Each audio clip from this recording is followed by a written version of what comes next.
አድማጭ ተመልካቾቻችን ይህ የሐሳብ መድረክ የተሰኘው ዝግጅታችን ነው። የሐሳብ መድረክ በተስፋ ቴሌቪዥን በየሳምንቱ አዳዲስ ሐሳብ ይዞ ከአዳዲስ እንግዶች ጋር ወደ እናንተ ይመጣል። ዛሬ እንግዳ ጋብዘን አዲስ ሐሳብ ይዘን ወደ እናንተ መተናል። የዛሬው እንግዳዬ ዶክተር ውድነህ እንዳይላሉ ናቸው። የምንነጋገርበት ርዕስ መሪነትና ግጭትን ማስተዳደር በቤተ ክርስቲያን የተሰኘ ነው። ሀገራችን ዋና ችግር አመራር ነው። ነገር ግን የዛሬው ውይይት ዋና ትኩረት የቤተ ክርስቲያን አመራርና ከቤተ ክርስቲያን አመራር ጋር የተያያዘ ርዕሰ ጉዳዮችን ብቻ የምንዳሰስበት ይሆናል። እንግዳዬ ዶክተር ውድነህ እንዳይላሉ ጥሪያችን አክብሮ ስለመጡ በእኔና በሐሳብ መድረክ ስም እጅግ አድርጌ አመሰግናለሁ። ጤና ይስጥልኝ። እግዚአብሔር ይስጥልኝ። እኔም አመሰግናለሁ ስለተሰጠኝ እድል። ዶክተር ውድነህ አንቱ እያልኩ ልቀጥል ወይስ አንተ ይፈቀዳል?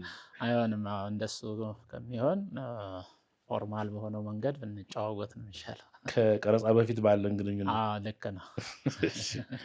ለምን አንቱታ እንደምጠላ ሰዎች ደጋግሞ ይጠይቁኛል። ግን ለመወያየት አይመችም እንዳይዘን ብዬ ነው እንጂ ባህሉን አከብራለሁ። በዛ ላይ ደግሞ እኩዮች ነን።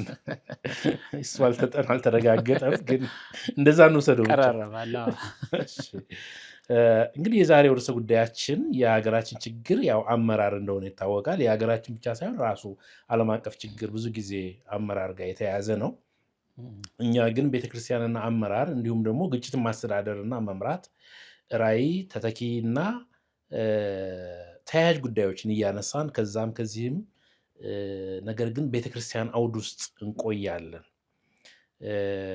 ወደ ጥልቅ ውይይታችን ከመግባታችን በፊት ዶክተር ውድነህ እንዳይላሉ ማን ናቸው ብለው የሚጠይቁ ሰዎች ካሉ የትምህርት ዝግጅትህንና የስራ ልምድህን ባጭሩ ብትነግረን ሰሚዎችን በዛ መልክ ለማስያዝ ያግዘናል።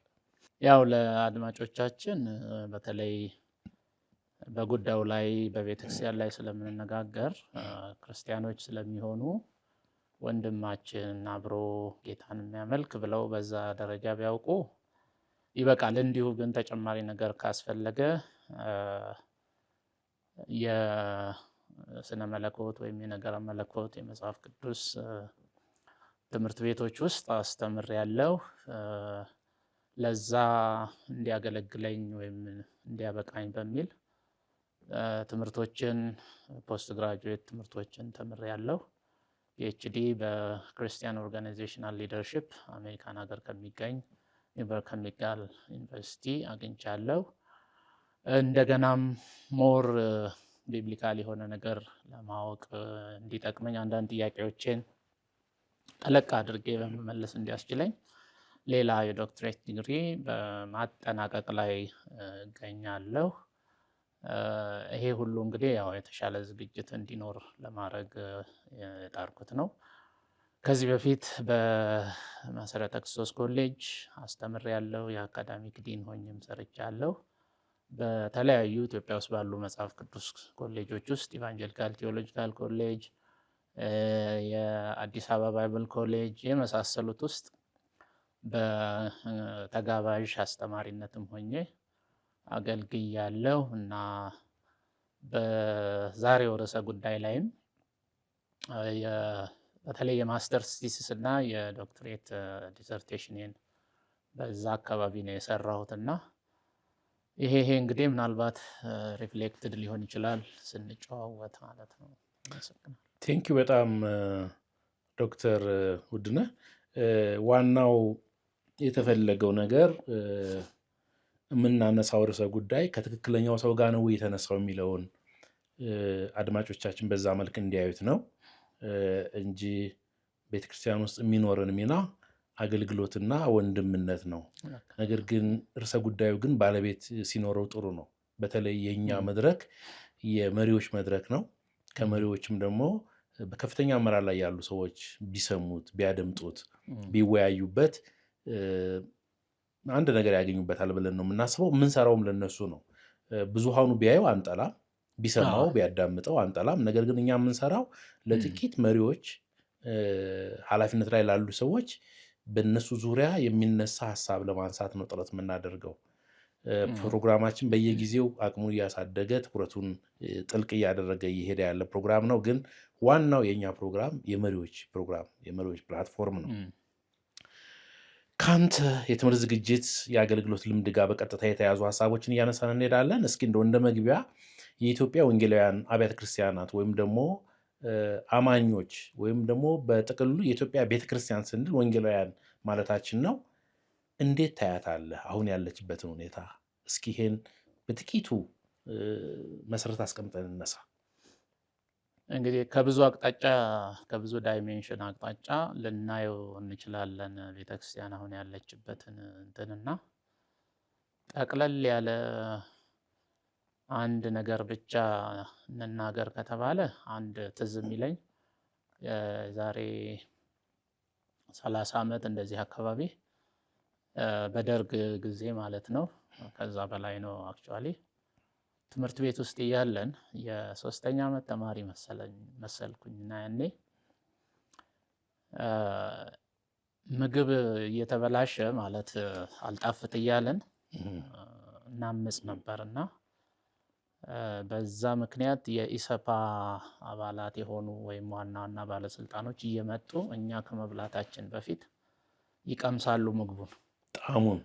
በእርግጠኝነት ይሄ ምግብ ሳይጣፍጣቸው ቀርቶ ነው ወይስ ሌላ የፖለቲካ ዓላማ ስላላቸው ነው የሚለውን ቼክ ለማድረግ ማለት ነው። ዩኒቨርሲቲ ያላቸው ዩኒቨርሲቲ ውስጥ እና አንድ ተማሪ ጠየቁት፣ አንዴ ፊት ለፊቴ የነበረን ሰው ማለት ነው፣ ምግቡ እንዴት ነው ብለው ሲሉት ከሚቀጥለው ዓመት ይሻላል አላቸው። ምን ማለት ነው? እንግዲህ የኳሊቲው እንትን እየቀነሰ በመሄድ ላይ ያለ ነው። ላለፉት 3 ዓመታት ከገባን ጀምሮ እዚህ ከካምፓስ ውስጥ ምግብ አልተመቸንም እያልን ስንጮህ ነበር እና በየጊዜው ግን እየሆነ ያየ ነው እየቀነሰ እየባሰበት መምጣት ነው የሚል ነው እና እኔ የኢትዮጵያን ቤተክርስቲያን ሳይ ከዛሬ ነገ ይሻላል ነው አይደል አባባሉ የሚለው የምንባለው እንደዛ ነው። እንደሱ ስጠብቅ እየባሰ ሲመጣ እየተበላሸ ሲመጣ የበለጠ ስጋት እየሆነ ሲመጣ አዳዲስ ኢሹዎች ኢንትሮዲውስድ ሲሆኑ እና ሸክም ሲበዛባት ነው የማየው እና የኢትዮጵያ ቤተክርስቲያን ከነገ ትሻላለች ዛሬ ላይ ነው የምለው እኔ። ከነገ ዛሬ ትሻላለች። ስለዚህ ነገ ከዚህ ሊብስ ይችላል። እየባሰ ነው የሚሄደው። እሱ ነው በስጋት ነው የማየው አሁን ዛሬ ላይ ምንም ለነገ የተሻለ ነገር እየተጣለ ነው መሰረት የሚል ኤክስፔክቴሽን የለኝም። ምናልባት ጨለምተኛ አስተሳሰብ ምናምን ይሉታል ሰዎች። እንዲህ አይነቱን ከሪያሊቲው ተነስቼ ነው ይሄን የምለው። ብዙ ኢንዲኬተርስ አሉ። ዛሬ ቶሎ ተብሎ አክሽን ካልተወሰደ ወይም ይሄን ሪዞልቭ የሚያደርግ እንቅስቃሴ ካላየሁ በስተቀር በዚህ አቋሜ ነው እኔ መቆም የምችለው። አይ ቲንክ እኔ ጨለምተኛ የሚለው በራሱ ጨለምተኝነት ነው። ምንድን ነው ችግርን ለይቶ በሽታ አለ ብሎ ማመን ሕክምና ለማግኘት ወይም መፍትሄ ለማግኘት አይ ቲንክ የመጀመሪያው የተሻለው መንገድ ይመስለኛል። አንተ ከኔ የተሻለ ታውቀዋለህ። በዚህ በሰላም ግንባታ አካባቢ ላይ ከግጭት አፈታት ጋር ተያይዞ የሚነሳ አንድ ሀሳብ አለ ደጋግሜ የማነሳው። ችግር የለም ወይም ግጭት የለም ብሎ ማመን ግጭትን ማባባስ ነው ተብሎ ይታሰባል፣ የባሰ እንዲሆን። እና ይሄ መርህ ለሌላም ይሰራል ብዬ አስባለሁ። ያሉብንን ችግሮች መካድ ራሱን የቻለ ሌላ ችግር ነው፣ መፍትሄውን ማራቅ ነው ብዬ ነው የማስበው። ባይዘው ከቤተክርስቲያን ጋር ይሄ ቀጥታ እንዴት ይያያዛል ብለህ ብትለኝ ይሄ ፖዚቲቭ ቲንኪንግ የሚባል አስተምሮ አለ አሁን ማለት ነው። ካደው ፖዚቲቭ የሆነውን ነገር አስብ እንደዚህ የሚል በከፍተኛ ሁኔታ በፍጥነት ሰውም እየወደደው እየጣመው እየተሰበከ እየተማሩ ያለ ሁኔታ አለና ይሄ ችግርን ሳይሆን በቃ ችግሩን እንደ ጥሩ ነገር ወይም ደግሞ ችግሩን እርሳው ካደው የሚለው አካሄድ ችግሩን በደንብ ተረድተን መፍትሄ እንዳንፈልግ አንዱ ተጽዕኖ እያደረገ ያለ ነው። እና ስላቋረጥኩ አንድ ወዳጄ በአንድ ወር በፊት ደወለልኝ። አንድ ወር የሁለት ወር አካባቢ የሆነዋል ደወለልኝ። ትልቅ የቤተክርስቲያን መሪነት ውስጥ ያለ አገር አቀፍ ኃላፊነት ላይ ያለ ወዳጄ ነው እና አንድ ፕሮግራም ሰርቼ ነበረ። ችግራችን የአመራር ቀውስ ነው በቤተክርስቲያን ደረጃ የሚል ርዕስ የተሰጠው ውይይት አድርገን ነበር ከአንድ ከፍተኛ ስነ መለኮት ላይ ካጠና በአገልግሎት ከቆየ ወንድም ጋር። ያ ወንድም ወደ 2 ፒኤችዲ ሰርቷል። በአገልግሎት ከ30-40 ዓመት እስከ 30 ዓመት በላይ የቆየ ነው በትንሹና የኢትዮጵያ ቤተክርስቲያን በቅጡ የሚረዳ ስለነበረ በአመራር ቀውስ ገጥሞናል፣ ችግሩ የአመራር ቀውስ ነው የሚል ርዕስ የተሰጠ ነው ውይይት አድርገን ነበርና ደውሎ ምንድነው ቀውስ የምትለው? ምንድነው የአመራር ቀውስ የምትለው ብሎ በኦልሞስት ቁጣ በሚመስል ግን ስላቅ ያለበት መልእክት አስተላልፎልኛልና አይ ቲንክ በእኛ ሀገር አሁን ያለው ሁኔታ ችግር አለ ማለት በራሱ ችግር ሆኗል። እንደዛ እንድናስብ ወደዛ አይነት ጫና የሚከት ሁኔታዎች ነው እያየሁ ያለሁት አሁን ከምትለው አንጻር። ምንድነው መሰለህ ህዝቡም ሳይኮሎጂካል የሆነ ቴምፖራሪ ሪሊፍ ነው የሚፈልገው፣ ልክ እንደ ፔን ኪለር ማለት ነው። አንዳንድ ጊዜም ቤተክርስቲያን የሚመጡት ለመርሳት የራስ ምታት መድኃኒት ስትውጥ ለጊዜው ይተውሃል፣ ግን ለዛ ህመም ምክንያት የሆነውን ነገር አድሬስ የሚያደርግ ትክክለኛውን መድኃኒት ካልወሰድክ ፈውስ የለም፣ በሽታው ተመልሶ ይመጣል። እና ከሰኞ እስከ ዓርብ ሲያስቸግራቸው የነበረውን ህመም ያንን ፔን እሁድ ዕለት በዚህ አሁን በተባለው ማለት ነው አርሳው፣ ችግር አታውሩ፣ እግዚአብሔር ይችላል፣ ይሄ እንደዚህ ነው ምናምን በሚል በቃ ችግሩን እንደ ይሄ ሲምፕተም ነው እንደውም ምልክት ነው እንጂ ችግር ህመም አይደለም፣ የህመም ምልክት ነው። ስለዚህ ምልክቱን ዲናይ ስታረገው ስትክደው ሶሉሽኑን ታገኘዋለህ በሚል ችግሩ ሳይቀረፍ ባለበት እንዲቆይ እድሜው እንዲረዝም የሚያደርግ እንቅስቃሴ ነው ያለው በአብያተ ክርስቲያናት ማለት ይቻላል። ይሁድ መድረኮችን ወይም ሌሎችን ለቃኘት ብታረግ ይሄን ታገኘዋለህ። እና ይሄ ሰው ያንን ያለህ ያው ከዚህ ተነስቶ ነው። ችግር ሲወራ አይወዱም። ኦልሬዲ ችግሩ ራሳቸውን ያሳምሟቸዋል። እሱን ደግሞ መልሰህ ስታስታውሳቸው መርሳት ነው የሚፈልጉትና ወይም ደግሞ እርሱ ተብለው ተምረዋል። አንተ አጌንስት ዛት ነው እየሄድክ ያለው። ስለዚህ ያ ከዛ የተነሳ ይመስለኛል እንዲህ ያለ። ያ እንደው አንድ ጥያቄ ላንሳልህ። አሁን መሰረት እየጣልን ነው፣ ሀሳቦችን እየገነባን እየሄድን ስለሆነ የመሪነት ማንነት ተግባርና አደረጃጀት ከቤተክርስቲያን አንጻር ምንድነው መምሰል ያለበት? የቤተክርስቲያን አመራርስ ምን መምሰል አለበት? ከሳ ጀምረን እያየን ብንሄድ። ያ እንግዲህ የቤተክርስቲያን አመራር የሚለው 2 ቃላት ያሉበት ፍሬዝ ነውና ሀረግ ነው። ቤተክርስቲያን አለ፣ አመራር አለና በራሱ ሀሳቡ በዚህ መልክ መቀመጡ አረፍተ ነገሩ ራሱ የሚነግረን ምንድነው ለተለያዩ ተቋማት ወይም ፐርሰንስ የሚባሉት ማለት ነው ሌጋል ፐርሰን ለሆኑት ወይም ራሳቸውን ችለው ለቆሙ ነገሮች መሪ ለሚፈልጉ አመራር ለሚፈልጉ ነገሮች የራሳቸው የሆነ አመራር አላቸው የሚል ኢምፕሊኬሽን አለው በራሱ። እና ወደ ቤተክርስቲያን አመራር ከመሄዳችን በፊት አመራር የሚለውንም ከማንሳታችን በፊት ቤተክርስቲያን ማነች ምንድነች የሚለውን የቤተክርስቲያንን አይዴንቲቲ ማንነት በደንብ ዲስከስ ማድረጉ ወሳኝ ነው። ምክንያቱም አመራርን ሰጀስት እያደረግን ያለ ነው ወይም የሪኮመንድ እያደረግን ያለ ነው ለማን ነው? አሁን ለወታደር ቤት የምታረገውን አመራር ለቤተክርስቲያን አታረገው። ምክንያቱም እዛ ቁጭ ብለህ ተወያይተህ ኮሚቴ አዋቅረህ እንደዚህ ይሄ ጦርነት በዚህ ጋር እንተኩስ በዛ ጋር የሚል ነገር የምትለው አይመስለኝም። እኔ ወታደር ባልሆንም በተለይ ፍሮንት ላይ ከሆንክ በኋላ በቀጥታ ስህተትም ይሁን ልክ አዛዥህ የሚልህን ነገር ኢሚዲየትሊ ኢምፕሊመንት ማድረግ አለብህ ነው።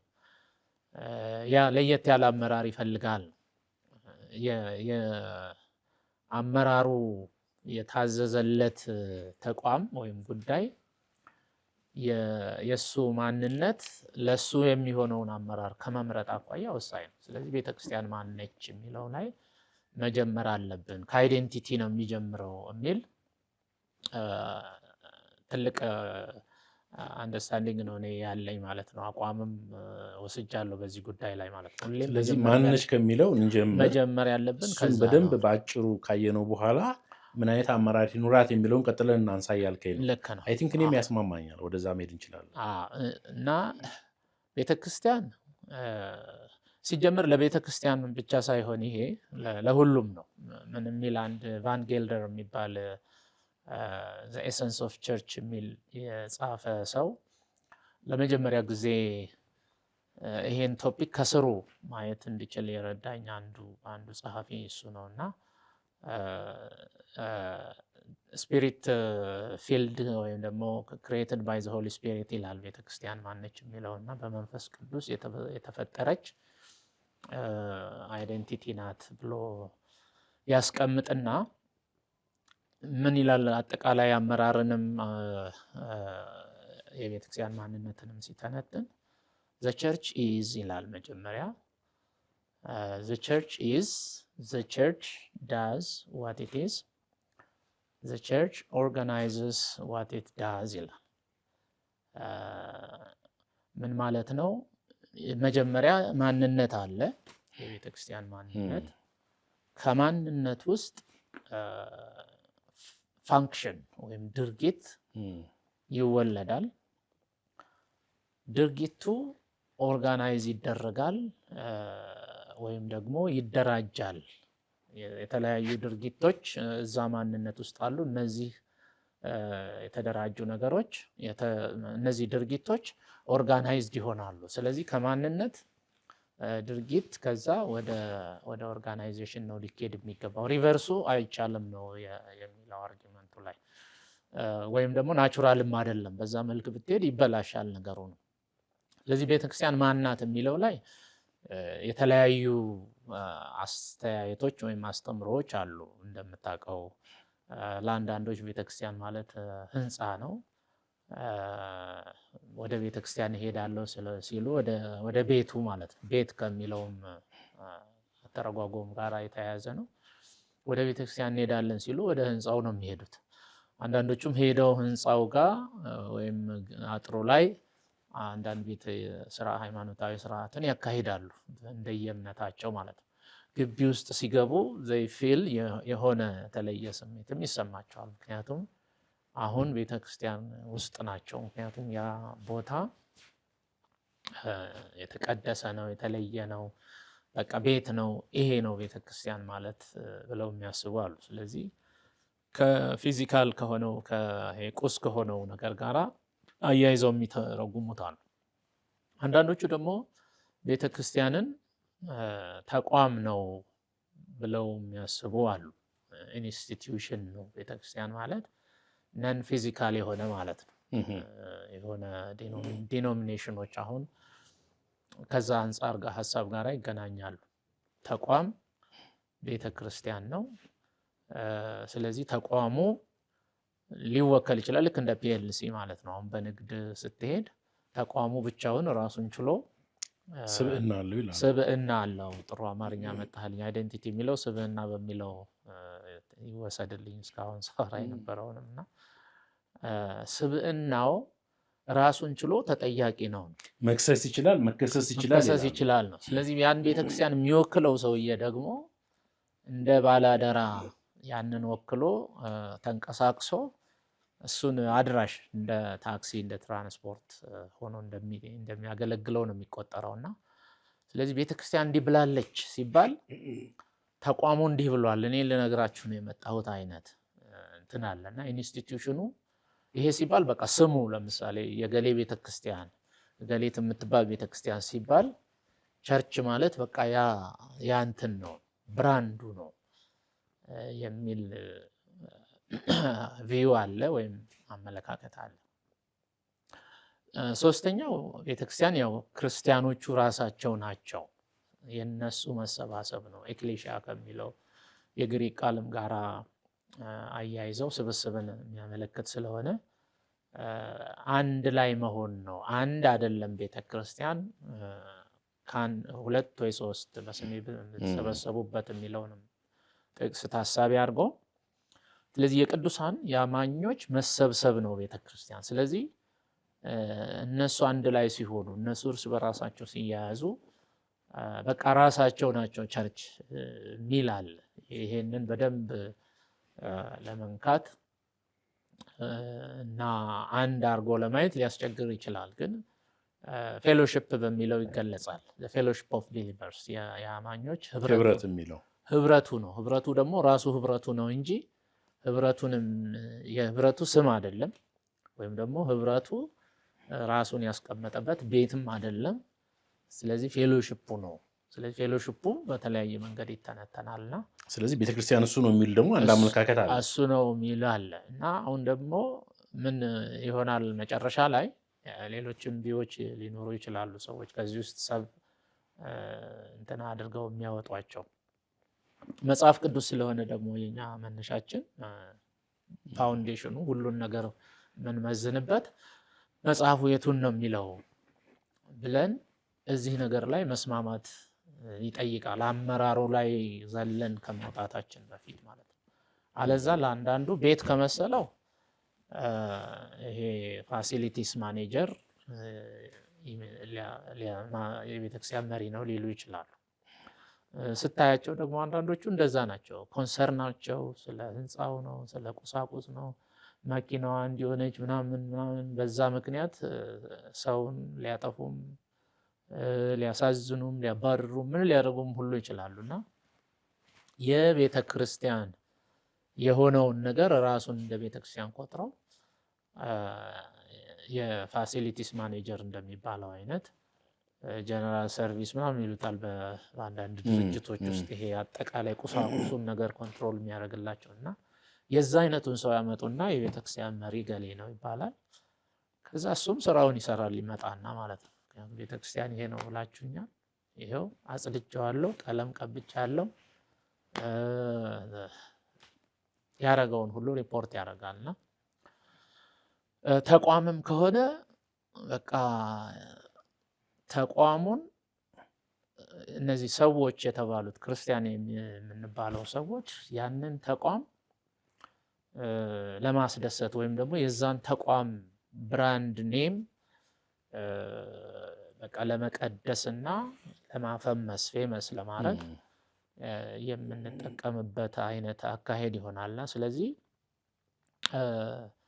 ምን ገጥሞኛል አንድ ጊዜ እኔ ከነበርኩበት ቤተክርስቲያን አንድ ሰው ያለ ጥፋቱ ሁሉም በሚያውቀው ሁኔታ እሱ ይሄን ያደርጋል ተብሎ ጨርሶ በማይታሰብበት ሁኔታ ነገሩም አልሆነም አይደለም እንደዛ አይነት ችግር አልነበረም አመጡና እሱ ላይ ከመሩበት ጥፋቱን ማለት ነው የሆነ ግርግር ነበረ ያንን ለማብረድ እሱ ነው እንዲህ ያደረገው እንዲህ የመስዋዕት በግ ሆነ የመስዋዕት በግ አይነት አደረጉት ከዛ እኔ በጣም ከበደኝ ሰውየው ጋር የተለየ ግንኙነት ባይኖረኝም ዋና የሚባሉትን ሰዎች ቢሮአቸው ድረስ ሄጄ ክሊር አድርጉልኝ ብዬ ፐርሰናሊ የምቀርበውን ሰው ጠየቅኩና ኦነስት ሆኖ ነገረኝ ኃላፊው ይህ ሰውዬ ምንም እንዳልከው ያጠፋው ነገር የለም ግን ለዚህ ጉዳይ ቀረብ ያለው እሱ ስለሆነ እሱ ላይ ብሌሙን ሽፍት ካላረግን ቤተክርስቲያን ትጠፋለች ወይ ትከፈላለች ወይ ትሰደባለች ብቻ የሆነ ኔጌቲቭ ነገር ይመጣባታል ለቤተክርስቲያንን ለማዳን ይሄንን አረገ እዛኔ ወጥቼ ማን ነው የዳነው አሁን እዚህ ጋር ቤተክርስቲያን ምንድን ነች የሚለውን ጥያቄ ማንሳት ጀመርኩና ተቋሙ ነው ያሳሰብ ዛሬም ገንግኗል አይደለም ምድራችን ላይ በተለያየ መንገድ በደንብ አለ ተቋሙን ለማዳን ተቋሙ ደግሞ ከአንድ ቡድን ጋር ወይ ግለሰብ ጋር ሊገናኝ ይችላል። ያንን ጥቅም ለማስጠበቅ ተብሎ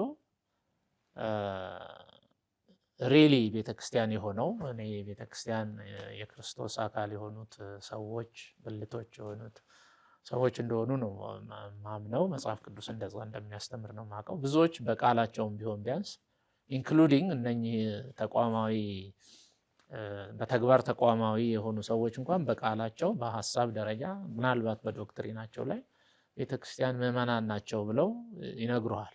ስለዚህ ወደ ስንጠቀልለው ሐሳቡን ከሶስቱ አመለካከቶች ቤተክርስቲያን የምንለው ሰዎችን ህብረቱን ነው የሚለውን እንውሰድ። እሱ ነው መጽሐፍ ቅዱስ ላይ የምናገኘው። እንደ መነሻ ያህል የሐዋርያው ጳውሎስ መልእክት አንደኛ ቆሮንቶስ ላይ ምዕራፍ 12ን ማየት ይቻላል። በቤተክርስቲያን መሀል ችግር በተፈጠረ ጊዜ ተንትኖ ነው ያስረዳቸው። እዛ ላይ የክርስቶስ አካል በሚል ነው የሚያውቀው። ቤተክርስቲያንን አካል ናት፣ ክርስቶስ ራሷ ነው። እያንዳንዱ ምዕመን ደግሞ ብልቶች ናቸው ይላል። ህንፃ አድርጎ ሲያያት ደግሞ ቤተክርስቲያንን እንደ በህንፃ መስሎ ሲያይ ያ ህንፃ የተገነባበት ድንጋዮች ናቸው፣ የማዕዘኑ ራስ ክርስቶስ ነው ይላል። ክርስቶስንና እያንዳንዱን ምዕመን የተያያዙበት ይሄ መያያዝ ነው ቤተክርስቲያን የሚባለው። ያን ፌሎሺፕ ልትለው ትችላለህ። መያያዝ ይሄ መገጣጠም ነው ቤተክርስቲያን የሚባለውና እንዴት አድርገን ይሄንን እናስተዳድረው የሚለው ጋር ከመድረሳችን በፊት እዚህ ላይ መስማማት አለብን ነው መጀመሪያ። ጥሩ ሀሳብ ነው ዶክተር ውድነህ ያነሳኸው። አይ ቲንክ ይሄን ሀሳብ ከሞላ ጎደል ሰዎች ዘንድ በደንብ ጠርቶ ነጭና ጥቁር ተለይቶ አልተያዘም እንጂ አመለካከቱ አለ። ግን ከተወሰነ ጊዜ ወዲህ ቤተክርስቲያን ማለት ተቋም፣ ቤተክርስቲያን ማለት ህንፃው፣ ቤተክርስቲያን ማለት ይሄ አስተዳደራዊ ስራው እየመሰለ የመጣበት ሂደት አለ። ይሄ ብዥታ እንዲጠራ ነው ይሄን ያነሳ ነው። መምሰል ብቻ ሳይሆን ኦልሞስት ነው። እንዴት ትለካዋለህ ነው። ይሄ የሀሳብ አልስማማ ሲሉ ሰዎች እንዲህ ነው አይደለም ሲባል ወደ መለኪያ ነው የምትሄደው። አንዱ መለኪያ ቤተክርስቲያን ለዚህ ዲኖሚኔሽን በዲኖሚኔሽን እንሂድና በቤተ እምነት ቤተክርስቲያን ማለት ምን ማለት ነው ብለህ ጥያቄውን አስቀምጠህ መልሱን ለማግኘት የምታወጣቸው ኩዌስችነርስ ወይም እንደዚህ ቃለ መጠይቆች ሊኖሩ ይችላሉ። እና ከዛ ውስጥ አንዱ በጀት ነው። ለምሳሌ ማለት የቤተክርስቲያን በጀት 90%፣ 50-60% የት ነው የሚውለው ብለህ ሲምፕሊ ኤክስፔንዲቸራቸውን ብታይ ይነግርሃል እዛ ላይ ማለት ነው። ህንፃ ላይ የሚውለው የተለያዩ ፕሮግራሞች ላይ የተለያዩ እንቅስቃሴዎች ላይ የሚለውን በዛ መለካት ይቻላል። ኦልሬዲ የትኩረት አቅጣጫቸው ላይ የት ጋር እንደሆነ ይታያል ነው። አለዛ ጽሁፍ ብቻ የምታይ ከሆነ ኦልሞስት የሁሉም አሁን ፈቃድ ላይሰንስ የሚሰጠው ተቋም ውስጥ ሄደህ ብታይ ፌሎሺፑ ሊሆን ይችላል፣ ማን ነው ይሄ ካውንስሉ ኦር የመንግስት ቢሮ ብታይ የሁሉም መሰረተ እምነት ወይም መተዳደሪያ ደንብ ላይ ስትመለከት በቃ አንድ አይነት ሀሳብ ነው ያለው። ቤተክርስቲያን የምዕመናን ህብረት ናት። ጠቅላላው ጉባኤ የፋይናል ኦቶሪቲ ነው።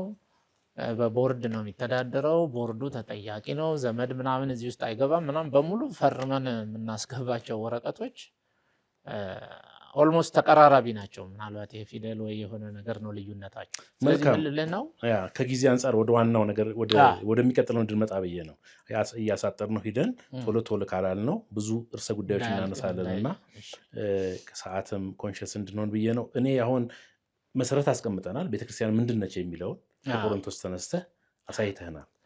አሁን ይቺ የክርስቶስ አካል የሆነችው የብልቶች መገጣጠም ክርስቶስ ራስ የሆነላት የክርስቶስ ቤተክርስቲያን ምን አይነት አመራር ይኖራት የሚለውን ሀሳብ ባጭሩ ነው። አሁንም ወደዛ ከመሄዳችን በፊት የሰዓቱን ነገር ሴንሲቲቭ ነኝ ይገባኛል።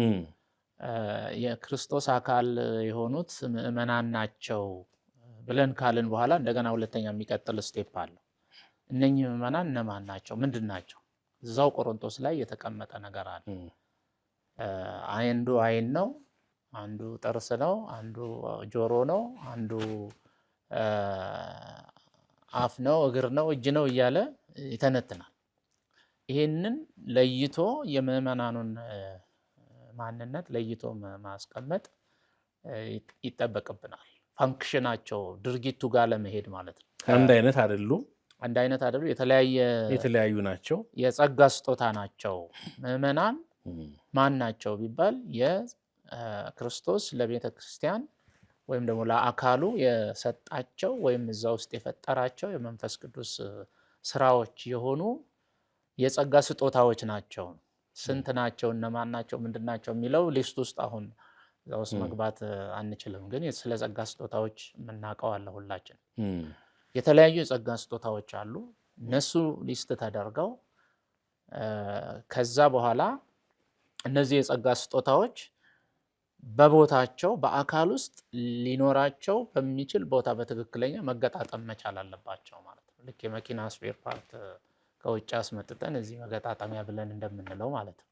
ጎማውን እዚህ ላይ እናረገውም ወይ እንትን ማለት ነው። እና በትክክል ፋንክሽን ማድረግ እንድትችል ቤተክርስቲያን በእያንዳንዱ ብልት እያንዳንዱ አካል የሚገባው ቦታ ላይ የያዝ የሚለው መውሰድ እንችላለን።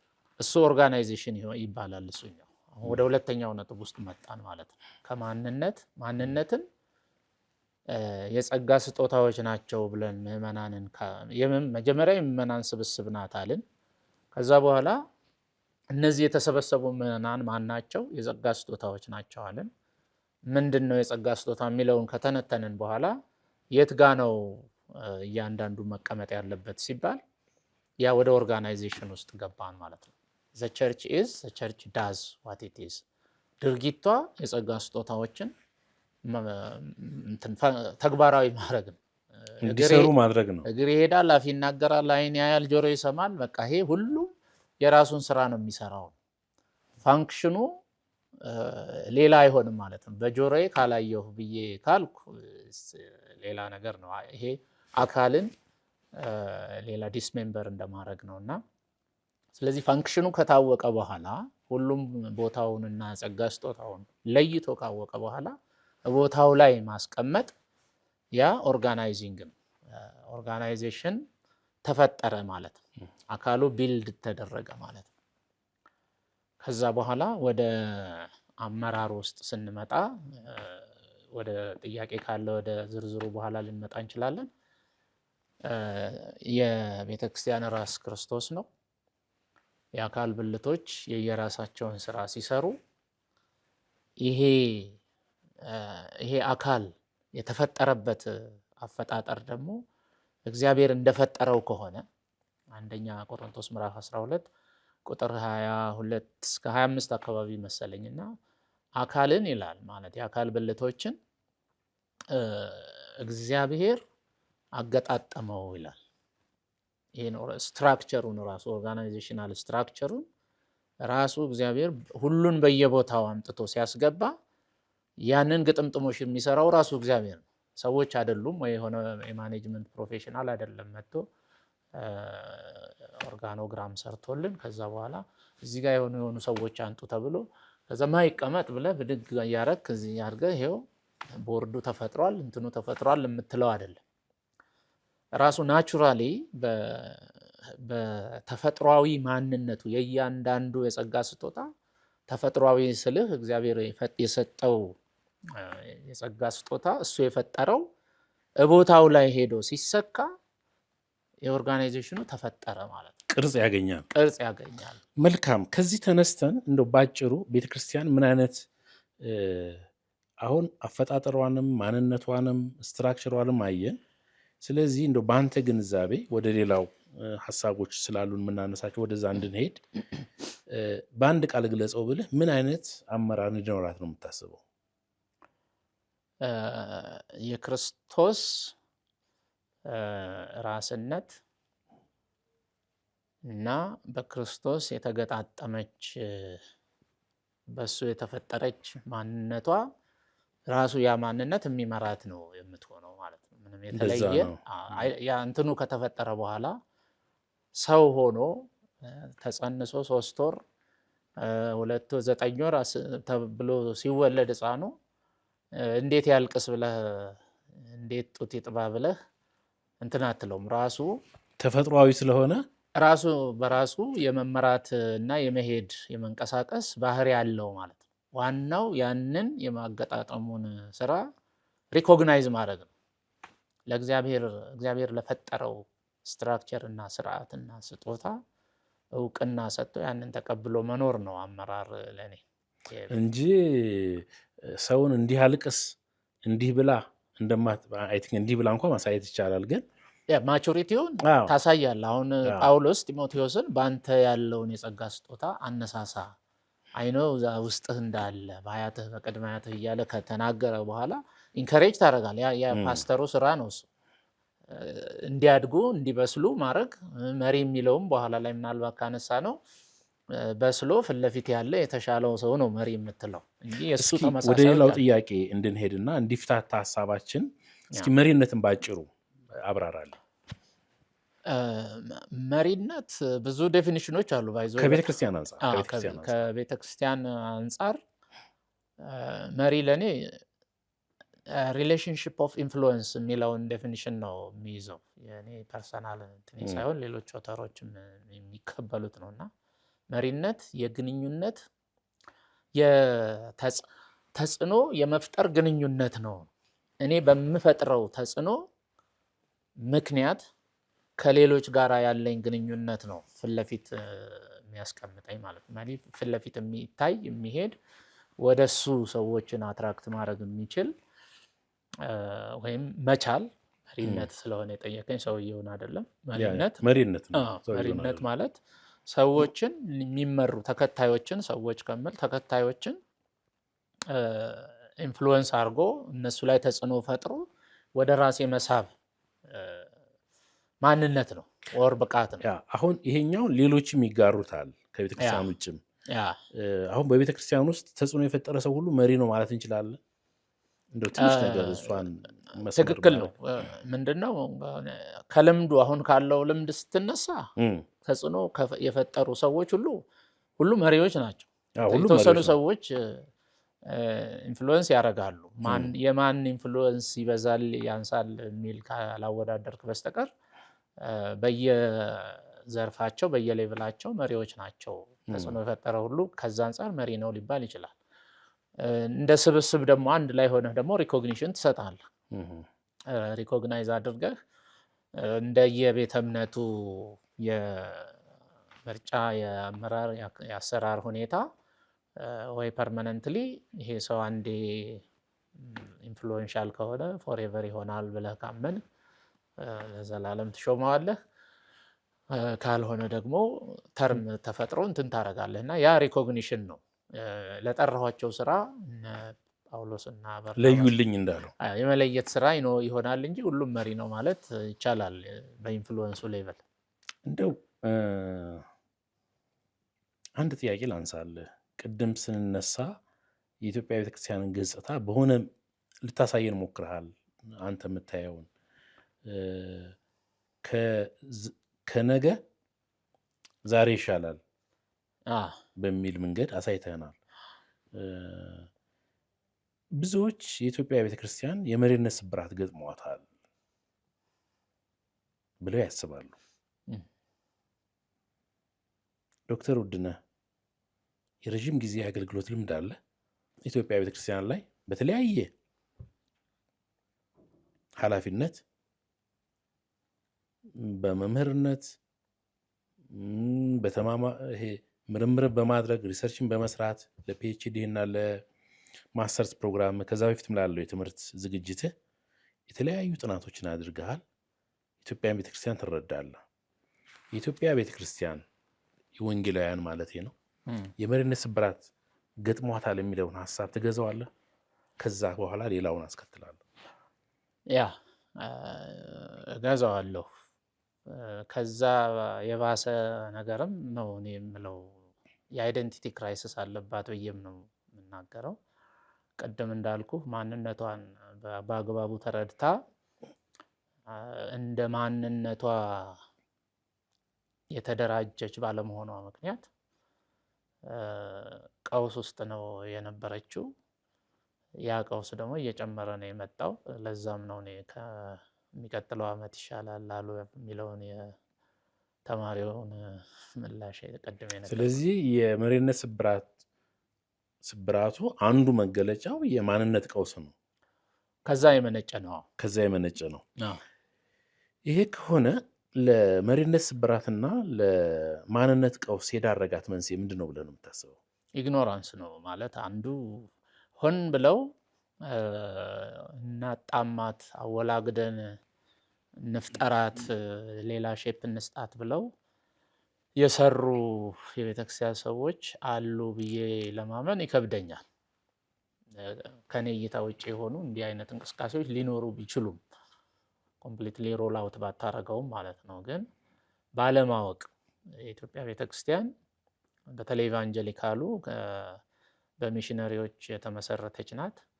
በስደት ውስጥ እውቅና ሳታገኝ የነበረች ናት እና በዛን ዘመን ፎርማል የሆነ ቤተክርስቲያን እቺ ናት እንዲህ ናት ብሎ በስርዓቱ ሊያስተምራቸው የሚችል የለም።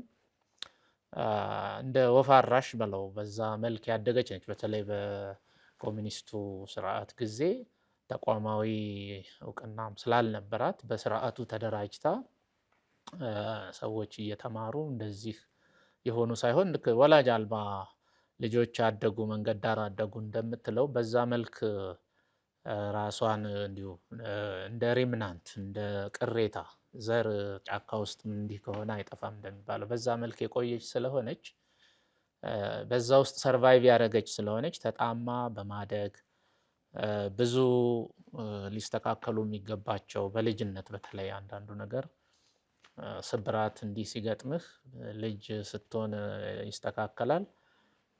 የሆነ ሰዓት ካለፈ በኋላ ከሆነ ደግሞ ያው ተወላግዶ የመቀጠል ነገር እንዳለው ሁሉ በዛ ምክንያት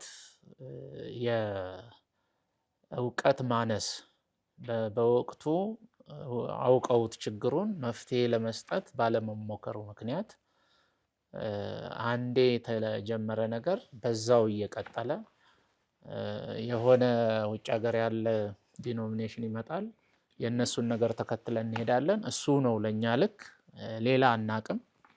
አባይን ያላየ ምንጭ ያመሰግናል እንደሚባለው ትልቁ ነገር እሱ ነው እኛ ጋር ያለው። የመጽሐፍ ቅዱሱ ነገር ብዙ ቁጭ ብለው ሰዎች የሚያወሩበትም ተቋምም አልነበረም። ኮሌጆች ምን የምትላቸው አሁን ትምህርቶች እንዳሁኑ እንትን ያለ አይደለም እና አሁን ደግሞ ቱሌት ይመስላል ለአንዳንዱ ማለት ነው።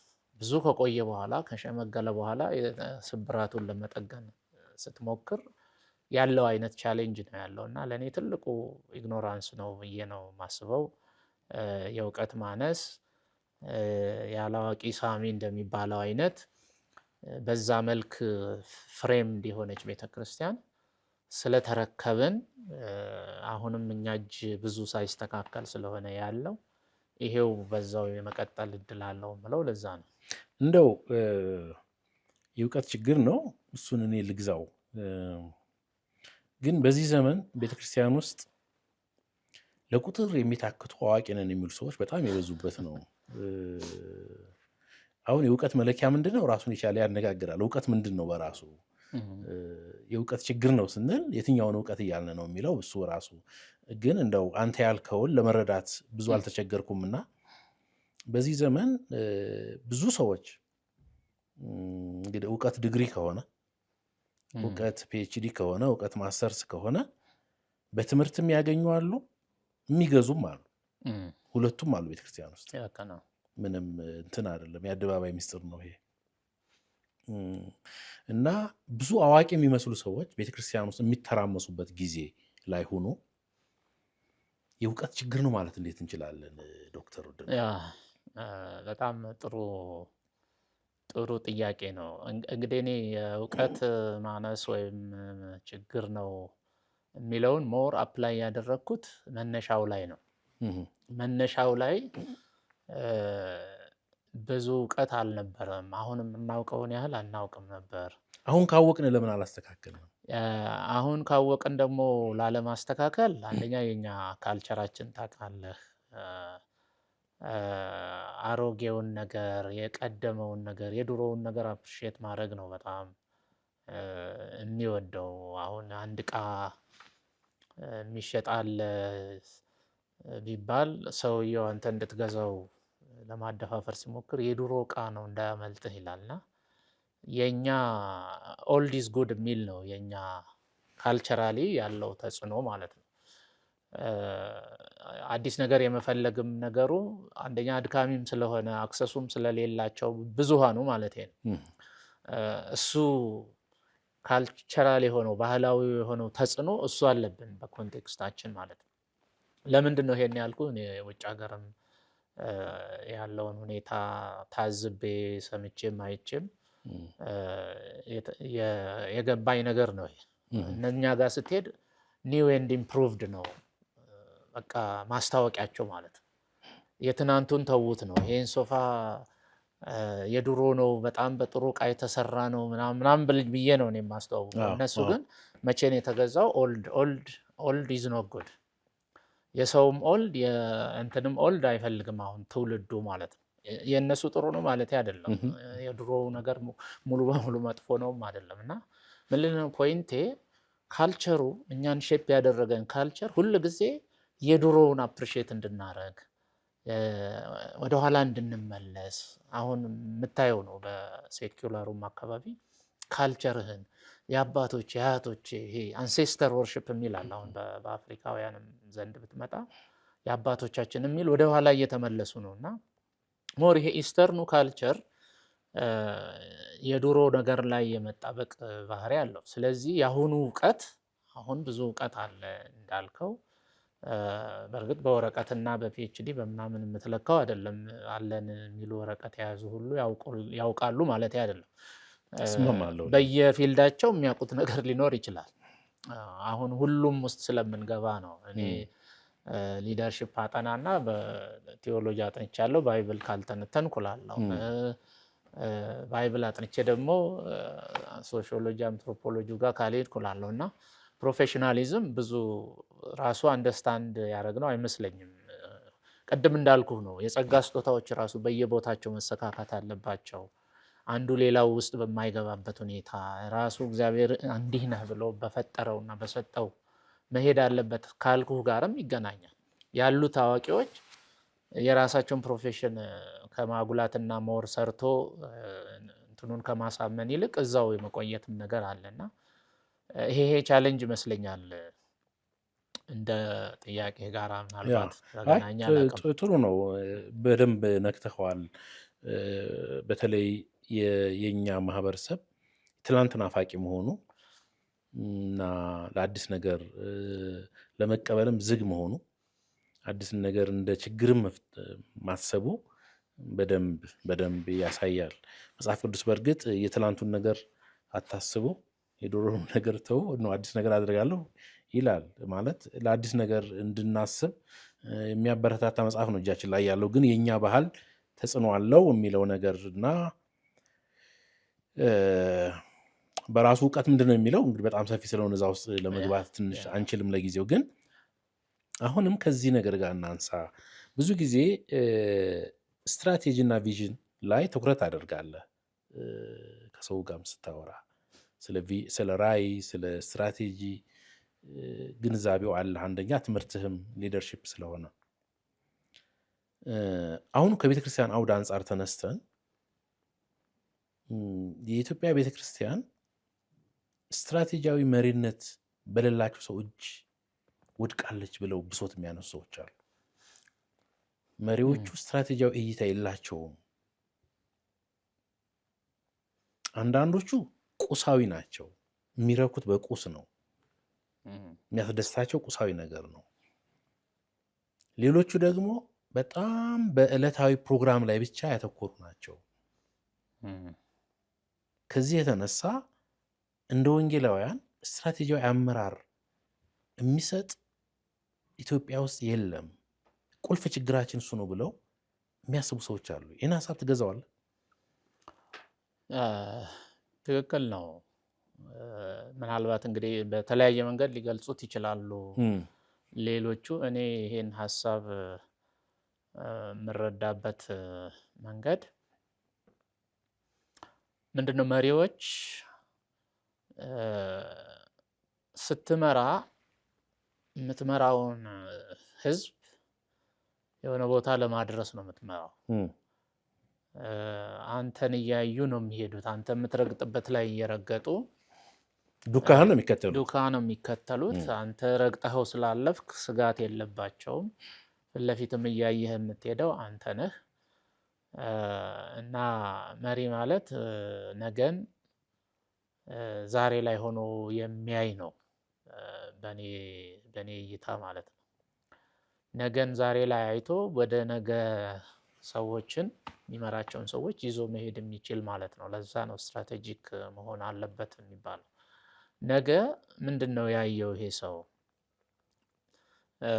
ኢያሱ እስራኤልን ሲመራ፣ ሙሴ እስራኤልን ሲመራ እያዩ ይሄዱ የነበሩት በመጽሐፍ ቅዱስ ውስጥ መጣ ዮርዳኖስን ተሻግረው ቀይ ባህርን ተሻግረው ማርና ወተት ታፈሳለች የምትባለውን የተስፋይቱን ምድር ነው። እና ያንን እያሳዩ ወደዛ ለመድረስ ግን መሀል ላይ የሚገጥሙንን የተለያዩ ቻሌንጆች እንአልፋቸዋለን። አይኖ ምክንያት ሶሉሽኑን እኔ መፍትሄውን አውቃለሁ፣ ችግር አለ መፍትሄውን አውቃለሁ እያሉ በዛ እጃቸው ላይ ባለ መፍትሄ በገባቸው እነሱ ባመኑበት መፍትሄ ሌላውን ሞቲቬት እያደረጉ እያሳመኑ ይዘው የሚጓዙ ናቸው መሪዎች። ለራሳቸው እርግጠኞች የሆኑ ከምን አረጋገጡ? ከእግዚአብሔር የሰሙ የእግዚአብሔርን መመሪያውን፣ እውነቱን፣ ሀሳቡን በደንብ የተሸከሙ ሰዎች ሆነው ይሄ ወደ ሌሎቹ እንዲተላለፍ የሚሰሩ ናቸው። ስትራቴጂክ መሆን ማለት ይሄ ነው። ቪዥነሪ መሆን፣ ራዕይህን በትክክል ከትክክለኛው ሶርስ ቀድተህ አንተ ውስጥ ገብቶ ተዋህዶህ ከአንተ ውስጥ ደግሞ ወጥቶ እንደ ሪፍሌክሽን በንግግር መልክ ብቻ ሳይሆን ፊት ለፊቱ ላይ ያበራ ነበር ነው የሚለው። ሙሴ ፊቱን ማየት እስኪሳናቸው ድረስ ነው የከበዳቸው። እና ለምንድነው? ወጥቶ እሱ ላይ ይታይ ነበረ። እሱን ኢንፍሉዌንስ አድርጎታል። ከዛ በኋላ እነኛም ራሱ ሰውየውን ሲያዩት ኢንፍሉዌንስ ሆኑ። ከዛ በኋላ ደግሞ ሲናገር ሲሰሙት ደግሞ ይሄ ደግሞ ተጨማሪ ነው የሚሆነው። እና እንዲህ አይነት ስትራቴጂክ የሆነ ሊደር ነገን አይቶ ነገን ዛሬ ላይ አምጥቶ ማሳየት የሚችል ስትራቴጂክ መሪ በቤተ ክርስቲያን ውስጥ በብዛት አይታየኝም። ብዙዎች እንግዲህ የተሰወሩ 7,000 የሚሆኑ ለበዓል ያልሰገዱ በሚል ያጽናኑኛል ሰዎች አንዳንድ ጊዜ። ለምን አይገለጡም እነሱ? እንግዲህ እየጸለዩም ሊሆን ይችላል። እስከመቼ አላቅም፣ እስከመቼ እንደሆነ እየጠበቅን ነው። ግን ሰዎች እንደዛ ይላሉ። 7,000 የሚሆኑ ለበዓል ያልሰገዱ እግዚአብሔር አሉት ቅሬታዎች እንደዚህ ይባላል። እኔ መቼም ሙሉ በሙሉ ሩል አውት አላደርግም። ይኖራሉ፣ ሁኔታ አልተመቻቸ ሊሆን ይችላል። አንዳንዴ የእግዚአብሔር ጊዜ በሚል ጠብቁ በሚል መጽሐፍ ቅዱሳዊም በሆነ ፕሪንሲፕል መሰረትም ይነግሩኛል ሰዎች።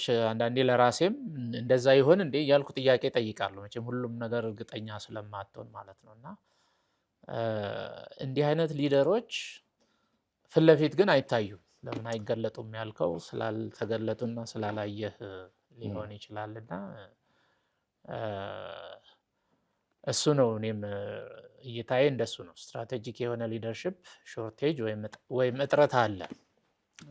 ዜሮ ነው ብዬ ባልልም እጥረት አለ በሚለው ባስቀምጠው ቢያንስ ያጠረውን ወይም የጎደለውን ለመሙላት በምናደርገው ጥረት ቦታውን ለመሙላት ሙከራ እናደርጋለን ብዬ ገምታለሁና በጣም ጥሩ ነገር ነው ያነሳው ዶክተር ወደነ። እንደው ከዚህ ተነስተን አሻጋሪ መሪዎችን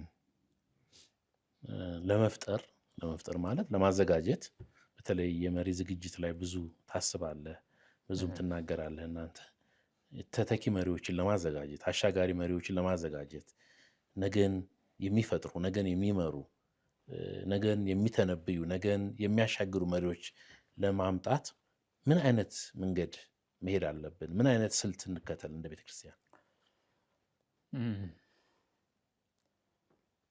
ድሮ ሃይስኩል አካባቢ ያለን ኮሚኒዝም በጣም ሆት የሆነበት ጊዜ ነበርና ሰው ለማነቃቃት ወጣቱን በተለይ ሞቢላይዝ ለማድረግ ካድሬዎች የሚሉት መፈክር ነበርና በኋላ ላይ ነው እኔ እየገባኝ መጣ። የነቃ የተደራጀ የታጠቀ ህዝብ ያሸንፋል። የነቃ የተደራጀ የታጠቀ ህዝብ ያሸንፋል። እንዴት ገባህ? በግርግዳ ላይ ሁሉ ይጻፍ ነበርና ያኔ በየድንጋዩ ይጻፍ ነበር። ግራጃችንን እያነሳን መፈክሩን ትላላችሁ እንላለን። ግን በኋላ ላይ በነሱ ኮንቴክስት ሳይሆን እኔ ወደ ቤተክርስቲያን ውስጥ ነው ብዙ ዘመን ያሳለፍኩትና እንግዲህ አሁን ወደ 40 ምናምን እየሆነ ነው። በዛ ኮንቴክስት አንዳንዴ ትዝ እያለኝ ሳስበው አንደኛ ይሄ የነቃ የሚለው መንቃት ቅድምም እንዳልነው ችግሩን ራሱ አንደርስታንድ ማድረግ የት ጋ ነው where did it go wrong የተበላሸብን የት ጋ ነው ዞር ያለው አቅጣጫ የሳተው የት ጋ ነው። ምክንያቱም ተመልሰህ መጥተህ እንደገና መስመር ውስጥ መግባት ስላለብን እንደዚሁ መቀጠል አንችልም።